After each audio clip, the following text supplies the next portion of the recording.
C'est-à-dire que dans les deux cas, quand vous êtes donneur d'un soin ou quand vous êtes receveur d'un soin, il faut être dans l'état d'esprit de donner et de recevoir. Les deux personnes.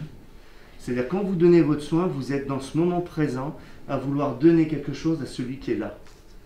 Celui qui est là, qui reçoit votre soin, il est à ce moment-là, dans cet instant-là, votre principale préoccupation. D'accord ? Il n'y a que lui. Vous êtes focalisé sur lui, parce que là, vous êtes en train de donner quelque chose.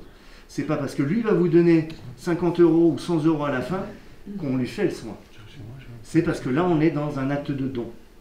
Et ça, c'est important. Et il faut avoir ces deux-là. C'est-à-dire qu'il faut être à l'aise pour donner.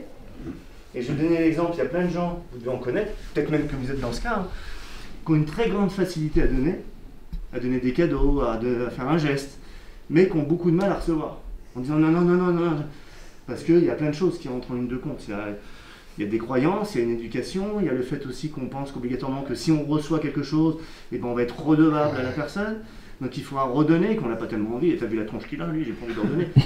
On est des fois dans des croyances limitantes. Le Reiki, c'est aussi ça l'idée, c'est de dépasser ces croyances qui nous limitent en permanence, en fin de compte. Chaque jour, on a une croyance qui arrive, qui est présente depuis longtemps, qui a été transmise par les parents, par l'école, par la télé, par ce qu'on regarde, par les copains, les copines, les machins, les trucs, et qui nous empêche en fin de compte d'avancer, qui nous bloque. Donc l'idée du Reiki, déjà, personnellement, en tant que, on va dire, pratiquant de Reiki, c'est déjà d'apprendre cette histoire de donner, recevoir. On doit être capable de donner un cadeau, comme on doit être capable de recevoir un cadeau. Si vous êtes capable de donner, c'est très bien, mais si vous n'êtes pas capable de recevoir, ça va, il y a un truc à travailler. Il y a un équilibre. C'est cette histoire, encore une fois, de yin-yang, un équilibre. Il faut pouvoir être dans les deux.